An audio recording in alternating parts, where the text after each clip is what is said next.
Hello hi hope you are doing good. నేను మీ Telugu trader Shyam. So మీ ట్రేడింగ్లో సక్సెస్ అయ్యేంత వరకు నా సపోర్ట్ మీకు ఎప్పుడు ఉంటుంది. సో ఈరోజు ఈ వీడియోలో మనం ఏం తెలుసుకోబోతున్నాం అంటే, ఎక్కువ మంది ఉన్నటువంటి ప్రాబ్లం ఏంటంటే, సార్ నేను ఎక్కువ ప్రాఫిట్స్ అయితే హోల్డ్ చేయలేకపోతున్నాను, చిన్న ప్రాఫిట్స్ చిన్న గ్రీన్ కనిపించినా తీసేస్తున్నాను, లేకపోతే ఈరోజు నిఫ్టీ 200 పాయింట్స్ వెళ్ళింది కానీ నేను 50 పాయింట్స్ కూడా పట్టుకోలేకపోయాను, ఇలాంటివన్నీ వస్తూ ఉంటాయి. లేకపోతే కనుక ఇవాళ ట్రెండింగ్ మార్కెట్ ఉంది కానీ నేనైతే జస్ట్ కొంచెం చిన్న పాయింట్లు పట్టుకొని బయటకు వచ్చాను, మళ్ళీ ఎంటర్ అయ్యాను, మళ్ళీ చిన్న పాయింట్లు, నెక్స్ట్ ఎంటర్ అయ్యాను, పెద్ద లాస్ అయ్యింది. దీన్ని ఓవర్కమ్ ఎట్లా చేయాలి అనే దాని గురించి ఈరోజు అయితే మనం డిస్కస్ చేద్దాం. సో డెఫినెట్గా మీరు ఈ కేటగిరీస్లో ఏ ట్రేడర్ అయినా సరే మీకు ఈ వీడియో అయిపోయేలోపు ఒక సొల్యూషన్ అయితే సో తప్పకుండా దొరుకుతుంది. And let's get started. And వీడియోలోకి వెళ్ళమని తెలుసు కదా, లైక్ బటన్ అయితే స్మాష్ చేయడం అసలు మర్చిపోద్దు. అండ్ ఫస్ట్ టైం కనుక మీరు ఈ వీడియో చూస్తుంటే కనుక ట్రేడింగ్ సంబంధించిన అండ్ పర్సనల్ ఫైనాన్స్ సంబంధించిన వీడియోస్ రెగ్యులర్గా ఫాలో అవ్వాలి అనుకుంటే కనుక మన ఛానల్ని అయితే సబ్స్క్రైబ్ చేసుకోండి. సో దట్ మీకు ఎటువంటి వీడియో రిలీజ్ అయినా ఇమీడియట్గా మీకు నోటిఫికేషన్ వచ్చి చేరుతుంది. So let's get started. So చాలామంది ట్రేడర్స్ మనకి స్టాప్ లాస్ ఇది అండ్ 1:2 ఇది 1:3 ఇది అనేసి చాలా బాగా మనం ప్లాన్ చేసుకుంటాము. కాకపోతే ఏంటంటే ఎప్పుడైతే ఎంట్రీ నుంచి కొద్దిగా నాట్ ఈవెన్ 1:1కి వెళ్ళకముందే ఎగ్జిట్ అయితే అయిపోతుంటారు. కొంతమంది ఎంట్రీ ఇది టార్గెట్ ఇది అని ప్లాన్ చేసుకుంటారు కానీ ఎస్ఎల్ ఎక్కడ పెట్టాలో తెలీదు. వీళ్ళకి ఏముంటుందంటే నా ఎస్ఎల్ పెడితే కనుక ఎస్ఎల్ని కొట్టేసి వెళ్తుంది అనేటటువంటి ఒపీనియన్తో ఎస్ఎల్ అయితే పెట్టరు.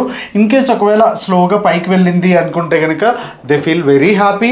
అండ్ తర్వాత వన్స్ అది మళ్ళీ డౌన్ అయింది అనుకుంటే కనుక ఎస్ఎల్ ఎక్కడ పెట్టాలో తెలీదు. అండ్ ఎస్ఎల్ని యాక్సెప్ట్ చేయడం అలవాటు చేసుకోలేక వీళ్ళు ఏం చేస్తారంటే ఇక్కడ నుంచి యావరేజ్ చేయడం మొదలు పెడతారు. మళ్ళీ ఇక్కడ ప్రైస్ కిందకు వచ్చింది, ఇక్కడ కూడా మళ్ళీ యావరేజ్ చేయడం మొదలు పెడతారు.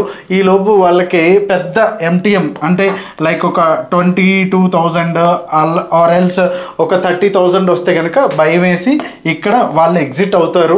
అండ్ ఇక్కడ నుంచి కూడా మళ్ళీ మార్కెట్ అనేది రివర్సల్ అవుతూ ఉంటుంది. ఇది చాలామందికి ఉండేటటువంటి ప్రాక్టికల్ ప్రాబ్లమే. సో ఈ ప్రాబ్లమ్స్ని ఎట్లా ఓవర్కమ్ చేయాలి అనేది మనం కమింగ్ అప్ వీడియోలో అయితే మనం చూద్దాం. సో ఇక్కడ చాలామందికి ప్రాబ్లం ఏంటంటే, అండ్ మనం లైవ్స్ చేసినప్పుడు కానీ ట్రేడర్స్ మెంబర్స్ కానీ చాలామంది చెప్తూ ఉంటారు ఏంటంటే, సార్ నేను ఎస్ఎల్ హోల్డ్ చేయగలుగుతున్నాను బట్ అది మార్కెట్ మూవ్ అవుతుంటే ప్రాఫిట్స్ మాత్రం ట్రైల్ చేసుకోలేకపోతున్నాను, వాట్స్ ద ప్రాబ్లం అనేసి. ఓకే, సో ఈ ప్రాబ్లంకి ఒకటే ఒక సొల్యూషన్ ఏంటి అంటే, సో మెయిన్ రీజన్ ఏంటి అంటే కనుక fear of loss. Okay, so అప్పటి వరకు కూడా ఒక 1000 ఆర్ ఎల్స్ 2000 గ్రీన్లో ఉన్నది, ఇది కూడా మనకి పోతుందేమో, ఇది కూడా రెడ్లోకి వచ్చేస్తుందేమో అని భయం. సో ఇది పోవాలి అంటే కనుక మీకు ఒకటే రావాల్సింది ఏంటంటే, ప్రాపర్గా ఒక ట్రేడింగ్ ప్లాన్ అనేది ఖచ్చితంగా ఉండాలి. ఇది నా ఎంట్రీ అండ్ ఇది స్టాప్ లాస్ అండ్ ఇది ఎయిదర్ 1:2 కావచ్చు ఆర్ ఎల్స్ 1:3 కావచ్చు. బట్ ప్రాబ్లం ఏంటంటే ఈరోజు మార్కెట్ మొత్తం కూడా రేంజ్ బౌండ్లో ఉంది. ఓకే, నేను 1:2 దగ్గర అంటే నిఫ్టీలో మన ఆప్షన్స్ తీసుకుంటే కనుక 120లో మన ఆప్షన్ బై చేసాము అండ్ 20 పాయింట్స్ అంటే 100లో స్టాప్ లాస్ పెట్టాము. అండ్ ఇక్కడికి వచ్చేసరికి మనకి 160 అంటే ఇదెంత మొత్తం ప్రాఫిట్ ఎంత కావాలి, 40 పాయింట్స్ కావాలి మనకి. ఓకే, సో ఇన్ కేస్ ఒకవేళ 36 పాయింట్స్కి వెళ్ళి కిందకు వచ్చేసింది అంటే కనుక ఇది ఎక్కడ మళ్ళీ 100కి టచ్ అవుద్దో, నా ఈ ఉన్నటువంటి చిన్న గ్రీన్ కూడా రెడ్గా టర్న్ అవుతుందేమో అన్న భయంతో ఇది మనం ఎగ్జిట్ అయితే అయిపోతూ ఉంటాము. So this is the biggest problem. So అందుకనే మీ ప్లాన్ ఏదైతే ఉందో, ఓకే, సో ఎగ్జాంపుల్ నేను ఆల్గో చేస్తున్నాను. ఓకే, సో ఆల్గోకి నేను ఇచ్చేసాను 120 ఎంట్రీ తీసుకో అండ్ 100 ఎస్ఎల్ తీసుకో, నా టార్గెట్ వచ్చి 160 అనేసి. సో ఇన్ కేస్ అది 159.5కి వెళ్ళినా సరే అది ఎగ్జిట్ అవ్వదు. ఎందుకు ఎగ్జిట్ అవ్వదు అంటే కనుక మీరు నాకు కమాండ్ ఇచ్చారు 160లో ఎగ్జిట్ అవ్వమని, నాకు ఇక్కడ ప్రైస్ వచ్చేసి 159 మాత్రమే వచ్చింది. సో నేను ఇక్కడ ఎగ్జిట్ అవ్వను అనేసి. సో మనం కూడా యాజ్ ఇట్ ఈస్గా ఎగ్జిక్యూట్ చేసేటప్పుడు రోబో మాదిరిగానే ఉండాలి. సో 160 అంటే 160 అంతే. మీకు రెడ్ అవ్వనివ్వండి, ఇక్కడ 20 పాయింట్స్ స్టాప్ లాస్ కొట్టనివ్వండి, ఓకే, దట్స్ ఓకే. ఇక్కడ ఎవరైతే 20 పాయింట్స్ నేను ఇవ్వడానికి రెడీ రెడీగా ఉన్నాను అనుకుంటారో వాళ్ళు మాత్రమే ఈ 40 పాయింట్స్ ప్రాఫిట్ని అయితే తీసుకోగలరు. లేదు ఇక్కడ నుంచి 120 నుంచి జస్ట్ 130కి వెళ్ళింది, 10 పాయింట్స్, 1000 రూపాయలు చాలు అనుకుంటే దట్స్ కంప్లీట్లీ డిఫరెంట్. బట్ ఎవరైతే మనం ప్రొఫెషనల్గా ఉండాలి, ఎక్కువ ప్రాఫిట్స్ని హోల్డ్ చేయాలి, అదొక్కటే మీ ప్రాబ్లం అనుకుంటే కనుక జస్ట్ మీరు ఇలా రోబోలాగా మారిపోండి స్ట్రిక్ట్గా. ఓకే, నాకు 1:2 వస్తేనే ఇస్తాను, ఇర్రెస్పెక్టివ్ ఆఫ్ మార్కెట్స్ రేంజ్ బౌండ్లో ఉండనివ్వండి, ఓకే, ఒక ట్రెండింగ్లో ఉండనివ్వండి, వాలటైల్గా ఉండనివ్వండి, వాట్ ఎవర్, మీరు మాత్రం మీ ప్లాన్కి అయితే స్టిక్ అయ్యి ఉండాలి. సో అప్పుడు మాత్రమే మనకు ఆ డిసిప్లిన్ వస్తుంది అండ్ ఈ హోల్డ్ చేసే కెపాసిటీ కూడా వస్తుంది. సో ఇంకొకటి ఏంటంటే, ఇంకొక ఎగ్జాంపుల్ మనం తీసుకుంటే కనుక మార్కెట్ మంచి ట్రెండింగ్లో ఉంది. ఓకే, సో ఇలాంటప్పుడు ఏం చేస్తాం అంటే మనకి ఎస్ఎల్ ఇక్కడ, ఎంట్రీ ఇక్కడ, మనం సేమ్ ఎగ్జాంపుల్ తీసుకుందాం. ఓకే, 100 ఆర్ 80 అండ్ ఇది వచ్చేసి 120, రైట్. సో ఇక్కడికి వచ్చేసరికి 210 వరకు వెళ్ళింది అనుకుందాం. ఓకే, సో ఒక జనరల్గా ఏదైతే మనం ప్రొఫెషనల్గా అనుకుంటున్నామో, ఇవాళ మార్కెట్ ట్రెండింగ్లో ఉందా లేకపోతే సైడ్ వేస్లో ఉందా అనేది ఒక్క విషయంలోనే చెప్పగలం. ఎప్పుడు అంటే కనుక మార్కెట్ కంప్లీట్గా బంద్ అయిపోయాక, అంటే 3:30 వరకు మాత్రమే మనం ఆ రోజు ట్రెండింగ్ ఉంది, ఆ రోజు ఇలాగ ఉంది, అలా ఉంది అని చెప్పగలం. మిగిలిన టైంలో మనం జస్ట్ ఇంటర్ప్రిట్ చేయగలం, ఏది డేటా ఇలా ఉంది, ఇక్కడ చాలా ఓఏ చాలా తక్కువగా ఉంది, సో కొంతవరకు వెళ్ళడానికే ఛాన్స్ ఉంది, ఇక్కడ స్ట్రాంగ్ ఓఏ సపోర్ట్ ఉంది, ఇక్కడ స్ట్రాంగ్ ఓఏ రెసిస్టెన్స్ ఏదైతే ఉన్నాయో లెవెల్స్, సో దాన్ని బట్టి మనం చెప్పగలం. లైక్ నిఫ్టీలో చూసుకుంటే కనుక మనకి 25,200 కావచ్చు, ఆర్ఎల్స్ 25 కావచ్చు, డిఫరెంట్గా ఇది మంచి స్ట్రాంగ్ సపోర్ట్ అండ్ రెసిస్టెన్స్గా ఉంటుంది. అలాగే డౌన్ సైడ్కి వచ్చేసరికి 24,000 ఉందనుకోండి. ఓకే, సో ఇక్కడ ఆల్రెడీ మార్కెట్ దీని దగ్గరలో ఉంది, జస్ట్ ఒక 100 పాయింట్స్ ఇచ్చింది. ఇలాంటప్పుడు మాత్రం మనం చూసుకోవాలి, రైట్.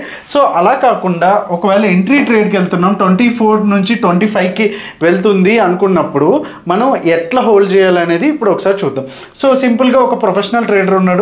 సో ఎప్పుడైతే మనకి మార్కెట్ ట్రెండింగ్లో ఉంది, okay, so 80 stop loss, 100 entry and 1:2 అంటే 140, సారీ ఇందాక 120 రాసాను, 140.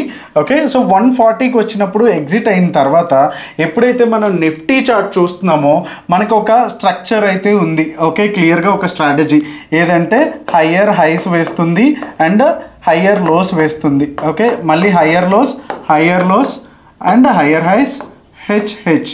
ఓకే, సో ఇలాంటి స్ట్రక్చర్ ఎప్పుడు వస్తుంది, మార్కెట్ ఎప్పుడు కూడా మనకి డైరెక్ట్గా ఇలా వెళ్ళిపోదు కదా, లేకపోతే డైరెక్ట్గా కిందకు ఇలా పడిపోదు కదా, ఇలా జిగ్జాగ్ మోడల్లోనే వెళ్తుంది కదా. So when a professional trader knows that market వచ్చేసి ఈ స్ట్రక్చర్లో పోతుంది, హయ్యర్ లోస్ అన్నప్పుడు డెఫినెట్గా ఒక పుల్ బ్యాక్ వస్తుంది, మళ్ళీ వెళ్తుంది.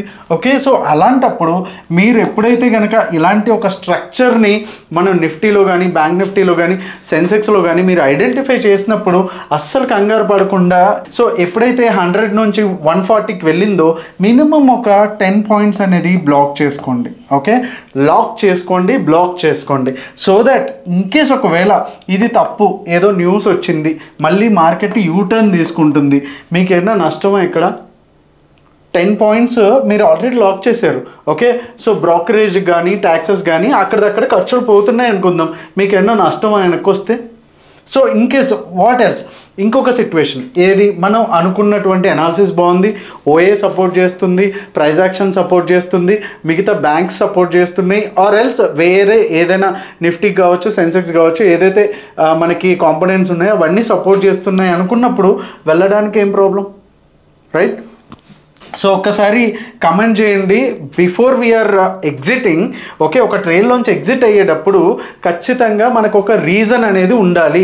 నేను ఎందుకు ఎగ్జిట్ అవుతున్నాను ఈ ట్రేడ్ నుంచి అనేది ఒక్కసారి క్వశ్చన్ చేసుకోండి. సో మీకు ఆన్సర్ ఎస్, ఇక్కడ నుంచి లేదు, ఇక్కడ మనం ఒక ఎగ్జాంపుల్ చెప్పుకున్నాం, అట్లా కాకుండా హయ్యర్ హైస్ కాకుండా దీని లో కొట్టేసింది. ఓకే, ఏది ఇలాంటప్పుడు మనకు కంప్లీట్గా నీకు రీజన్ ఉంది ఇక్కడ ఎగ్జిట్ అవ్వడానికి, ఇలాంటి టైంలో ఎగ్జిట్ అయిపో. ఓకే, ఇక్కడ నుంచి మళ్ళీ వెళ్ళింది, that's none of our business. Okay, so ఎప్పుడైతే మనకు ఒక రీజన్ ఉంటుందో అప్పుడు ఎగ్జిట్ అవ్వండి. ఎప్పుడైతే మనకి రీజన్ లేదు, ప్రాపర్గా వెళ్తుంది, సో అలాంటప్పుడు ఎందుకు ఎగ్జిట్ అవుతావు? అసలు అవ్వాల్సిన పని ఏంటి? అవ్వద్దు. ఓకే, సో ఇంకొక మెథడ్ ఏంటి అంటే కనుక 10 పాయింట్స్ కాకుండా ఒకవేళ నేను ఒక 10 లాట్స్, ఓకే 10 లాట్స్తో ట్రేడ్ చేస్తున్నాను. ఓకే 5 లాట్స్ ఇక్కడ ఎగ్జిట్ అయిపోండి. ఓకే అంటే 1:2లో 5 లాట్స్ ఎగ్జిట్ అయిపోండి. ఇంకొక 5 lots cost to cost SL పెట్టేసి షిఫ్ట్ చేసుకుని అలా వదిలేసేయండి. ఎంతవరకు వెళ్తే అంతవరకు ట్రయల్ చేసుకోవచ్చు. మీరు ఆల్రెడీ 5 లాట్స్ ప్రాఫిట్లో ఉన్నారు.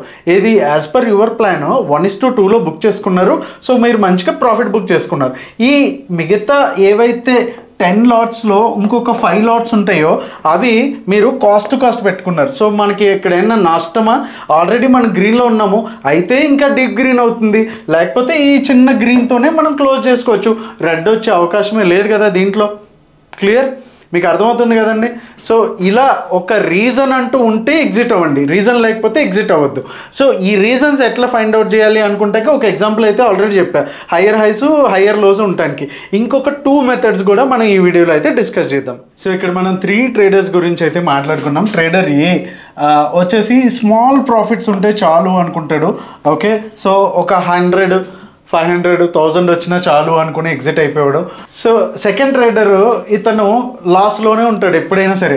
మార్కెట్ సైడ్ వేస్లో ఉన్నా లాసే, ట్రెండింగ్లో ఉన్నా లాసే, ఎటువైపు ఎటు నుంచి చూసుకున్నా ఫైనల్గా వచ్చేసరికి అవుట్కమ్ వచ్చేసి ఎప్పుడు కూడా మైనస్లోనే ఉంటాడు.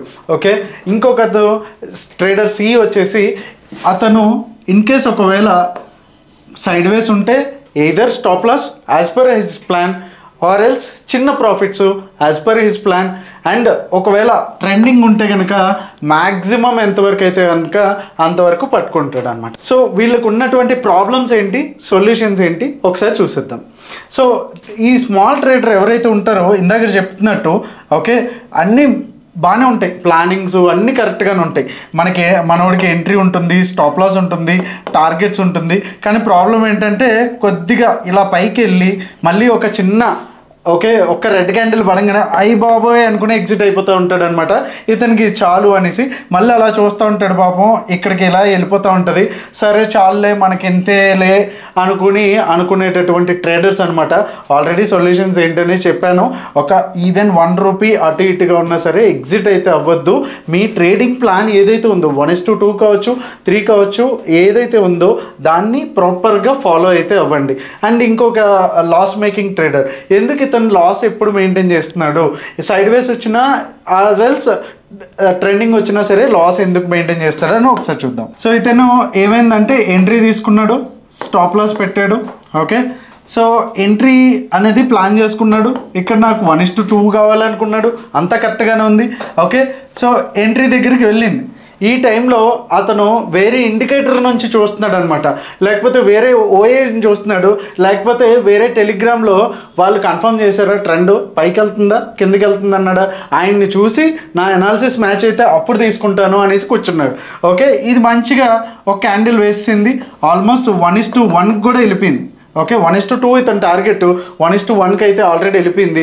తర్వాత టెలిగ్రామ్లోను లేకపోతే న్యూస్ ఛానల్లో చూశాడు ఈరోజు బాగా పైకి వెళ్తుందని, నా అనాలిసిస్ పర్ఫెక్ట్గా ఉంది అనేసి ఎంటర్ అవుదామని కూర్చున్నాడు.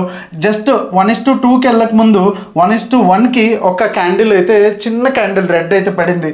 అమ్మాయి ఇక్కడ మనకి ఎంట్రీ దొరకలేదు, అట్లీస్ట్ ఇక్కడ దొరికింది ఇక్కడ తీసుకుందాం అనేసి ఎంటర్ అయితే అయ్యాడు. ఇమీడియట్గా ఆ క్యాండిల్ కాస్త ఇంకా మనోడి ఫస్ట్ ఎంట్రీ ఏదైతే ఉందో ఆ ఎంట్రీ పాయింట్కి వచ్చింది. బాబాయ్ ఇదేదో తేడాగా ఉందనేసి లాస్ బుక్ చేస్తాడు. ఎంత 1K లాస్ బుక్ అయిపోయింది. ఓకే సో ఇది కొంచెం టైం పాస్ చేసి మళ్ళీ తర్వాత ఒక బ్రేక్అవుట్ ఇచ్చింది. మళ్ళీ ఎక్కడికి వెళ్ళింది, ఇతను ఎంట్రీ ప్రైస్కి వచ్చింది. సో ఫస్ట్ ఆఫ్ ఆల్ నేను ఇక్కడ ఎంట్రీ తీసుకుంటే స్టాప్ లాస్ కొట్టింది. సో నేను ఇక్కడే ఈసారి ఎంట్రీ తీసుకుంటాను. ఏదైతే 100 రూపీస్ అనుకుందాం ఎగ్జాంపుల్, ఇది ఇందాక మనం 120లో తీసుకున్నాం, ఇది చాలా మిస్టేక్. సో 100లో ఉంది కాబట్టి నేను ఇక్కడే ఎంట్రీ తీసుకుంటానని ఇక్కడ ఒక ఎంట్రీ అనేది కొట్టడం జరిగింది. సో ఇక్కడ నుంచి మనోడు తీసుకున్నందుకు ఆ టైం బాగోలేనందుకు మళ్ళీ వచ్చేసి స్ట్రైట్ అవే 80లో స్టాప్ లాస్ అయితే కొట్టేసింది. సో ఇక్కడికి వచ్చేసరికి ఇంకొక 1K. సో ఓవరాల్గా 2000 అనేది మనోడు MTMలో లాస్గా ఉన్నాడు. ఓకే సో ఇక్కడికి ఆల్మోస్ట్ 10:30, 11 AM అయిపోయింది. 11 AM అయితే ఏమవుద్ది తెలుసు కదా, మార్కెట్ అంతా కూడా చాలా కామ్గా ఇంకా మొమెంటం అయిపోయి స్లోగా వెళ్తూ ఉంటుంది, పెద్దగా మొమెంటం ఏముండదు. మనవాడు ఏమనుకుంటాడు, ఈరోజు నేను ఎట్లయినా సరే గ్రీన్తోనే ఇంటికి వెళ్ళాలి అనేసి మార్కెట్ రేంజ్ బౌండ్లో ఉన్నా, ఓఏ ఎట్లా ఉన్నా, ఇంకా ప్రైస్ యాక్షన్ ఏం చెప్తున్నా ఇంకా ఏం పట్టించుకోకుండా ట్రేడ్ల మీద ట్రేడ్లు కొడతా ఉంటాడు. మహా అయితే ఒక 1000 కవర్ చేసి ఓకే ఇంకొక 1000 ఉంది కదా అనేసే లోపు మళ్ళీ ఇంకొక 5000 రెడ్ పెట్టుకుంటాడు. ఇంక ఈరోజు 330 అయిపోతుంది. సో జనరల్గా జరిగేది ఇదే. సో ఇక్కడ ఇతనికి చేస్తున్న మిస్టేక్స్ ఏంటి అంటే కనుక, మనం ప్రాపర్గా ఎంట్రీ అని ప్లాన్ చేసుకున్నప్పుడు దాంట్లో ఎంటర్ అవ్వకపోవడం, అండ్ ప్రాపర్గా ఎగ్జిట్ అవ్వలేకపోవడం, అండ్ మళ్ళీ ఏవైతే ఉన్నాయో ఇంపల్సివ్ ట్రేడ్స్ అంటాం కదా, ఎక్కడ పడితే అక్కడ ట్రేడ్ చేయడం. ఓకే, సో ఈ 2000 లాస్ తర్వాత ఇమీడియట్గా మనకు క్లోజ్ అయిపోవాలి, ఈరోజు మన స్టాప్ లాస్ లిమిట్ ఏదైతే ఉందో దాటిపోయాం, ఈరోజు క్లోజ్ చేసేయాలి అనేటటువంటి సైకాలజీ డిసిప్లిన్ లేకపోతే కనుక ఇలాంటివి జరుగుతూ ఉంటాయి. అండ్ థర్డ్ ట్రేడర్ గురించి మాట్లాడుకుందాం. ఇతను చాలా ప్రొఫెషనల్గా ఏదైతే మనం ఇందాక చెప్పుకున్నట్టు 1:2 దగ్గర తీసుకున్న తర్వాత ఒకవేళ market price action, OA data కావచ్చు, మిగతా అన్ని పారామీటర్స్ ప్రాపర్గా ఉంటే కనుక ఇక్కడ 50% క్వాంటిటీని ఎగ్జిట్ చేసేసి మిగతా 50%ని ఇట్లా ఎంతవరకు వెళ్తే అంతవరకు వెళ్ళి అనేసి మంచిగా మూవ్ చేసుకుంటా ఉన్నాడు. ఇన్ కేస్ ఒకవేళ రేంజ్ బౌండ్ మార్కెట్లో అయితే కనుక ఈ 1:2 తర్వాత 50% క్వాంటిటీ అలాగే వదిలేశాడు. కొంచెం పైకి వెళ్ళింది మార్కెట్, మళ్ళీ వచ్చి కిందకి కొట్టేసింది. సో ఇక్కడ అతనికి cost to cost, okay cost to కాస్ట్లో ఎగ్జిట్ అయితే అయిపోయాడు. సో ఓవరాల్గా వచ్చిన ప్రాఫిట్ ఏదైతే ఉందో గ్రీన్లోనే ఉంది. He is very happy. లేదు ఆ రోజు ట్రెండింగ్ ఉంది, యాజ్ పర్ హిజ్ ప్లాన్ మంచిగా వెళ్ళింది. ఏదైతే 2000 తీసుకోవాల్సిన ప్లేస్లో 7000 తీసుకున్నాడు. సో హ్యాపీగా ఎగ్జిట్ అయిపోయాడు. అతను పక్కాగా ఇదిలో ఉన్నాడు. మరి ఇతనికి లాసెస్ రావా అంటే డెఫినెట్గా వస్తాయి. బట్ ఇలా కాదు, ఇలా కాదు, ఇలా కాదు. ఓకే, ప్రాపర్గా నా ఎంట్రీ ఇది, నా స్టాప్ లాస్ ఇది, నా ట్రైలింగ్ స్టాప్ లాస్ ఇది, ఆర్ టార్గెట్ ఇది అని పెట్టుకున్నప్పుడు దాన్ని ఫాలో అవుతున్నాడు. So he will be the successful trader for longer time అయితే చెప్పొచ్చు. సో మీరు ఎలా ఉండాలనుకుంటున్నారు, ట్రేడర్ ఏలానా, బీలానా, సీలానా అనేది ఒకసారి అయితే కమెంట్ అయితే చేయండి. సో ఇంతకు మించి మీకు ఏమైనా ఇష్యూస్ ఉన్నాయి, దానికి సొల్యూషన్స్ కావాలి అనుకుంటే కనుక మీ ప్రాబ్లం ఏంటి అనేది ఒకసారి అయితే టైప్ అయితే చేయండి కమెంట్లో. అయితే కనుక డెఫినెట్గా will give a proper solution for that also. So ఒకసారి ట్రైలింగ్ చేసే మెథడ్స్ ఏమున్నాయి అనేసి ప్రాక్టికల్గా చూద్దాము. ఓకే, సో ఇది రీసెంట్ చార్టు. సో నిఫ్టీ చూసుకుంటే కనుక మంచి మూవ్ అయితే మనకి వచ్చింది. ఓకే, ట్రెండింగ్ మూవా లేకపోతే సైడ్ వేస్ అని కాదు, ఇప్పుడు ప్రెసెంట్ ఉన్న డే బట్టి నేను ఎగ్జాంపుల్ అయితే తీసుకుంటున్నాను. ఇన్ కేస్ ఒకవేళ సైడ్ వేస్ ఉంది, ఓకే 2 or 3 స్టాప్ లాసెస్ కొట్టినాయి, హిట్ చేసి వదిలేసేయండి అంతే. మనం ఇక్కడ ఎక్కువ మాట్లాడుకుంటుంది ఏంటంటే హౌ టు హోల్డ్ విన్నర్స్ గురించి, లూజర్స్ గురించి అయితే కాదు. సో ఎప్పుడు కూడా మనకి లాసెస్ అయితే రావు, ఎప్పుడు కూడా ప్రాఫిట్స్ అయితే రావు, రెండు మిక్స్ అండ్ మ్యాచ్ గానే వస్తాయి. ఎప్పుడు కూడా ట్రెండింగ్లో ఉండదు, ఎప్పుడు కూడా రేంజ్ బౌండ్లో కూడా ఉండదు. సో అన్నిటి గురించి కూడా డిస్కస్ చేయాలి, అన్నిటి గురించి యావరేజ్గా ఒక క్యాలిక్యులేషన్తో వెళ్తే కనుక మనకి బెటర్గా ఉంటుంది. సో ఇక్కడ మనం మాట్లాడుకుందాం. ఓకే, సో ఇది ఎంట్రీ పాయింట్ పర్ఫెక్ట్గా. ఓకే, ప్రీవియస్గా కూడా స్వింగ్ హై బ్రేక్ అయింది కాబట్టి బ్రేక్అవుట్ తీసుకున్నారు. ఏది మన ట్రేడర్ ఏ కావచ్చు, బి కావచ్చు, సి కావచ్చు. సో ట్రేడర్ ఏ ఏదైతే ఉన్నాడో ఓకే ఇక్కడికి రాగానే ఇక్కడ ఎగ్జిట్ కొట్టేసిండు. ఎందుకంటే ఆల్రెడీ ఎంత 140 నుంచి 150. సో మనోడు ఎక్కువ ప్రాఫిట్స్ హోల్డ్ చేయలేడు, ఎందుకంటే ఇక్కడ రెడ్ క్యాండిల్ పడింది. సో దీని తర్వాత ఇంకొక కంటిన్యూస్ రెడ్ పడేసరికి ఈ ప్రాఫిట్ కూడా ఎక్కడ పోతుందో అనేసి మనోడు ఎగ్జిట్ అయితే అయిపోయాడు. సో అది ఏ స్టోరీ. ఓకే, బి స్టోరీ ఏంటంటే, సో మనోడు ఎంట్రీ అని ప్లాన్ చేసుకున్నాడు కానీ ఫస్ట్ది వెళ్ళిపోయింది. ఓకే, సో ఇక్కడ మనోడు ఎంట్రీ ఇచ్చుకున్నాడు. ఓకే, ఇది ఎంట్రీ ప్లాన్డ్ ఎంట్రీ కానీ మనోడు మిస్ అయిపోయింది. సో అవన్నీ చూసుకునేసరికి ఇక్కడే ఎంట్రీ అయ్యాడు. నెక్స్ట్ ఇమీడియట్గా వచ్చేసరికి మళ్ళీ ఎగ్జిట్ అయిపోయాడు. సో ఇక్కడ లాసెస్ అయితే బుక్ చేసుకున్నాడు. పర్ఫెక్ట్ ఎగ్జాంపుల్ దొరికింది మనకి ట్రేడర్ ఏకి, బికి. ఓకే, సో వీళ్ళు చేసే మిస్టేక్స్ మాత్రం మీరు అస్సలు చేయొద్దు. So trader C professional trader కదా, ఇక్కడే ప్రాపర్గా ఎంట్రీ అయిపోయాడు. స్టాప్ లాస్ స్వింగ్లో ఏదైతే ఆర్ఎల్స్ 20 పాయింట్స్ అనుకుంటే కనుక ఇక్కడ 120 పాయింట్స్, ఐ మీన్ 120 దగ్గర ఎస్ఎల్ పెట్టుకున్నాడు 20 పాయింట్స్. అండ్ మనం దీంట్లో ట్రేడర్స్ మెంబర్స్కి అయితే చెప్తూ ఉంటాం కదా, బఫర్ పెట్టుకోండి అనేసి. సో ఇంకొక 2 పాయింట్స్ ఆర్ 3 పాయింట్స్ ఇక్కడ బఫర్ పెట్టుకున్నాడు, అంటే 117లో యాక్చువల్గా స్టాప్ లాస్ అయితే పెట్టుకున్నాడు. Okay, clear. సో వెళ్ళింది, తర్వాత మళ్ళీ వెళ్ళింది. ఓకే, సో ఇతనికి మనకి 1:2 కదా, అంటే సో 140లోది మనకి ఎంత రావాలి, 1:2 వచ్చేసరికి 180, అంటే ఇక్కడే కదా. ఇక్కడ మనోడు ఏం చేశాడు, 50% క్వాంటిటీని ఆఫ్లోడ్ చేస్తాడు. ఓకే, అంటే 50% అంటే 5 లాట్స్ని ఇక్కడ బుక్ చేసేసుకున్నాడు. ఇంకా 5 లాట్స్ ఉన్నాయి, దీన్ని స్వింగ్లో దీనిగా ఎస్ఎల్ పెట్టుకుని ఓకే, సో ఇంకా వదిలేసాడు. ఎంతవరకు వెళ్తుందో అంతవరకు చూద్దామనేసి. సో ఆల్మోస్ట్ 280 వరకు వెళ్ళింది.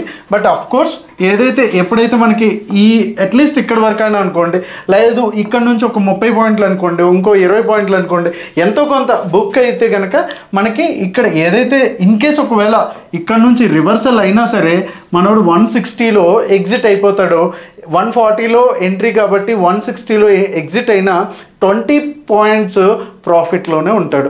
ఓకే, సో ఇన్ కేస్ ఒకవేళ వాడి టైం బాగుండి ఇక్కడ వరకు పట్టుకున్నా సరే మంచి పాయింట్స్ అయితే గ్రాప్ చేస్తాడు. ఓకే, సో ఇప్పుడు 3 కూడా సిచ్యువేషన్ అయితే మనకి క్లియర్గా అర్థమవుతుంది. అండ్ ఒకసారి నిఫ్టీ చార్ట్లో చూద్దాం. నిఫ్టీ చార్ట్లో ఎలా ఉంది అంటే కనుక మనకి ఏదైతే లోయర్స్ ఇక్కడ మనం అనుకుంటే కనుక అనాలిసిస్ చూసుకుంటే ఇక్కడ వరకు మనకి రేంజ్ బౌండ్లోనే ఉంది.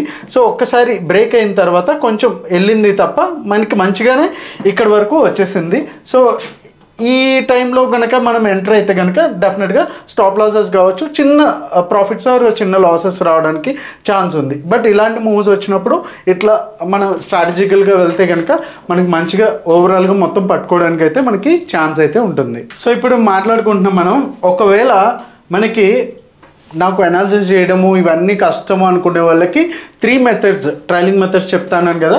సో ఫస్ట్ది వచ్చేసి EMA 9. ఓకే, 9 EMA ప్లాట్ చేసుకోండి, ఇండికేటర్స్కి వెళ్ళండి, అక్కడ ప్లాట్ చేసుకుంటే కనుక ఈ 9 EMA వచ్చేసి మనకు ఒక తాళ్ళలాగా దీన్ని ప్రైజ్ని ఆనుకునే ఉంటుంది.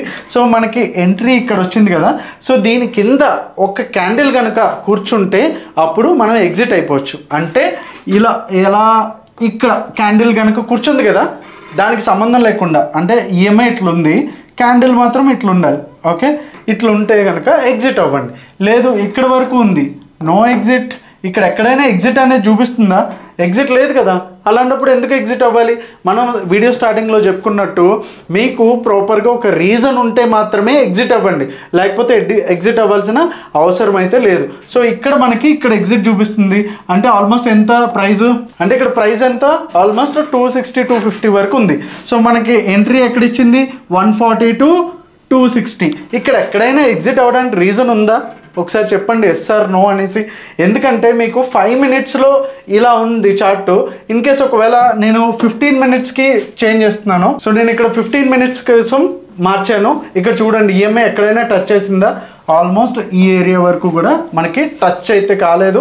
క్లోజింగ్ కూడా ఇక్కడ వరకు వచ్చింది, ఇక్కడ కూడా ఆల్మోస్ట్ 260 240 దగ్గర మాత్రమే ఎగ్జిట్ అయితే ఇచ్చింది. ఇక్కడ ఎక్కడ కూడా ఎగ్జిట్ అనే ఛాన్సే లేదు. సో అలాంటప్పుడు మీరు ఇక్కడ ఎగ్జిట్ అవ్వాల్సిన పనే ఉంది. ఈ మెథడ్ కనుక మీకు నచ్చినట్టయితే కనుక ఒకసారి 9 EMA అనేసి అయితే టైప్ చేయండి. సో ఇది ప్రాక్టీస్ చేయండి, లైవ్ మార్కెట్లో మీకు కాన్ఫిడెన్స్ వస్తుంది. ఓకే, నెక్స్ట్ ఏదైతే ప్రాసెస్ ఉందో అది ఒకసారి చూద్దాం. సో నెక్స్ట్ మెథడ్ ఒకసారి డిస్కస్ చేద్దాము. సో ఈ వీడియో మీకు వాల్యూ యాడ్ చేస్తుంది, మా ఎఫర్ట్స్ మీకు నచ్చినట్టయితే కనుక వీడియోని అయితే లైక్ చేయడం అస్సలు మర్చిపోవద్దు. సో ఒకసారి సెకండ్ మెథడ్ ఏముందో చూద్దాము.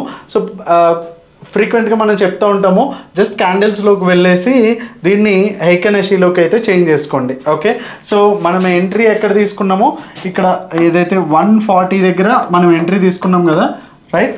సో ఈ సేమ్ ఏరియా దగ్గర నుంచి మనం ఎంట్రీ తీసుకున్నాము. సో ఎప్పుడైతే కనుక మనకి హైకనషి క్యాండిల్స్ ఇట్లా సాలిడ్గా ఉంటాయి కదా, ఓకే, నెక్స్ట్ క్యాండిల్ ఇట్లా వచ్చింది. ఎప్పుడైతే దీన్ని లోని, అంటే ఇది కంప్లీట్గా రెడ్లో రావాలి, ఓకే, రెడ్లో దీన్ని లోని బ్రేక్ చేస్తుందో అప్పుడు మనకి ఒక ఎగ్జిట్ సిగ్నల్ అనేది వస్తుంది. సో ఈ రూల్ అయితే ఫాలో అవ్వండి. ఓకే, సో దాన్ని బట్టి చూసుకుంటే కనుక మనకి ఈ లో ఇక్కడైతే ఎగ్జిట్ అయ్యింది. సో ఇక్కడ ఎగ్జిట్ అయిపోమనేసి అయితే వచ్చింది. బట్ నేను ఇక్కడ ఇంకొక టెక్నిక్ అయితే మీకు చెప్తాను. ఏదైతే 9 EMA ఉందో దాన్ని కూడా మీరు పెట్టుకోండి. ఓకే, హైకనషి విత్ 9 EMA పెడితే మీకు డెడ్లీ కాంబినేషన్. సో ఎప్పుడైతే 9 EMA కింద మీకు రెడ్ క్యాండిల్స్ కనుక ఇలా ప్రీవియస్గా ఉండేటటువంటి లోని బ్రేక్ చేస్తే కనుక ఎగ్జిట్ అయిపోమనేసి క్లియర్గా తెలుస్తుంది. ఒకవేళ ఇన్ కేస్ ఇక్కడ వచ్చింది అంటే కనుక ఇంకా 9 EMA సపోర్ట్ ఉంది కదా, సపోర్ట్ బ్రేక్ చేస్తేనే బయటకు వచ్చేసేయండి. సో ఇలా గ్రీన్ కలర్ క్యాండిల్స్ ఉన్నప్పుడు ఏంటంటే మనకి కాన్ఫిడెన్స్ కూడా ఉంటుంది. So market is going up, ఎందుకు నేను ఎగ్జిట్ అవ్వాలి, మంచిగా హోల్డ్ చేద్దాము అనేసి. సో అందుకని మన సైకాలజీ కొంచెం డెవలప్ అవ్వడానికి, కాన్ఫిడెన్స్ పెరగడానికి హేక్ అనేసి అయితే యూజ్ చేయండి. సో ఓవరాల్గా మనం రీక్యాప్ చేసుకుంటే కనుక ఎంట్రీ అయినప్పుడు ప్రాపర్గా ప్లాన్ చేసుకోండి అండ్ స్టాప్ లాస్ కూడా ప్రాపర్గా ప్లాన్ చేసుకోండి. టూ ఎర్లీగా ఎగ్జిట్ అయితే అవ్వద్దు. ట్రైలింగ్ స్టాప్ లాస్ మెథడ్స్ మీద వర్కౌట్ చేయండి. మనం ఏదైతే చెప్పామో higher high, lower higher lows అనే ఒక ప్రైస్ యాక్షన్ కావచ్చు, 9 EMA కావచ్చు, హేక్ అనేసి కావచ్చు, ఇలాంటి ఈ 3 మెథడ్స్లో మీకు ఏది నచ్చితే అదైతే ఫాలో అయితే కండి. అండ్ మార్కెట్ ట్రెండ్ ఎటువైపు ఉంటే కనుక అటువైపు ఉండడానికి అయితే ట్రై చేయండి. అండ్ మ్యాక్సిమం ప్రాఫిట్స్ని నేను పట్టుకోవాలి అనేటటువంటి మెంటాలిటీతో ఉండండి. అండ్ ఇన్ కేస్ ఒకవేళ ట్రేడ్ మనకి అనుకూలంగా లేదు అనుకుంటే కనుక మనం ఏదైతే ఫిక్స్ చేసుకున్నటువంటి 20 పాయింట్స్ కావచ్చు, 30 పాయింట్స్ కావచ్చు స్టాప్ లాస్ అంతవరకు మాత్రమే లాస్ అవుతామో, అంతకు మించి ఏం కాదు అన్న ధైర్యం అండ్ కాన్ఫిడెన్స్ ఉంటే కనుక మీకు ఖచ్చితంగా అవుతుంది. అండ్ మీకు అనాలిసిస్ చేసుకోవడానికి టైం లేదు అండ్ మీరు బిజినెస్లో ఉన్నారు అనుకుంటే కనుక ఖచ్చితంగా మన traderso.com వెబ్సైట్ని అయితే ఫాలో అయితే కండి. సో దీంట్లోంచి మీరు డైరెక్ట్గా ట్రేడర్సో గ్రూప్లో అయితే జాయిన్ అవ్వచ్చు. 2499 ప్లస్ GST అయితే పర్ మంత్ అయితే ఉంటుంది. సో దీంట్లోకి వచ్చేసరికి ఏంటంటే మీకు ఎంట్రీ, స్టాప్ లాస్, టార్గెట్స్ అయితే ఇస్తాము. సో ఓన్లీ ఏంటంటే ఇప్పుడు చెప్పినటువంటి మెథడ్స్ ఏవైతే ఉన్నాయో వాటిని యూజ్ చేసుకొని మీరు ట్రయల్ చేసుకొని, సో ఇవన్నీ టెక్నిక్స్తో మీరు ఒక ప్రొఫెషనల్ ట్రేడర్గా అయితే అవుతారని అయితే అనుకుంటున్నాను. అండ్ ఈ వీడియో మీకు హెల్ప్ చేసినట్టయితే కనుక కింద మీ ఒపీనియన్ ఏంటి అనేది ఒకసారి అయితే కమెంట్ అయితే చేయండి. మీ ట్రేడింగ్ ఫ్రెండ్స్ అందరికీ కూడా ఈ వీడియోని సైకలాజికల్గా అండ్ టెక్నికల్గా కూడా బోత్ వేస్లో ఉపయోగపడుతుంది కాబట్టి ఖచ్చితంగా షేర్ అయితే చేయండి. సో వాళ్ళకి కూడా యూజ్ అవుతుంది. So that's all for today. Thank you so much. Me Telugu Trader Shyam. Jai Hind.